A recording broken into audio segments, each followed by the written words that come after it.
আপনি কি মনে করেন একটা পিঁপড়ার পক্ষে এই পৃথিবীর বাস্তব রূপ ও এর বিশালতা দেখা সম্ভব?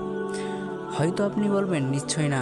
একটি সামান্য পিঁপড়ার পক্ষে এটি যেমন অসম্ভব, তেমনি এই বিশ্বজাহানের মালিক ও প্রতিপালক আল্লাহ সুবহানাহু ওয়া তাআলার প্রকৃত পরিচয় ও গুণাবলী সম্পর্কে সম্যক জানা মানুষের পক্ষে কখনোই সম্ভব নয়।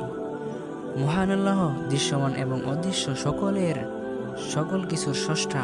তিনি তার সৃষ্টিরাজির কোনো কিছুই অনর্থক সৃষ্টি করেননি, বরং তার এ সৃষ্টিরাজির মাধ্যমে তিনি তার পরিচয়, নিদর্শন ও মহিমা নানাভাবে প্রকাশ করেছেন।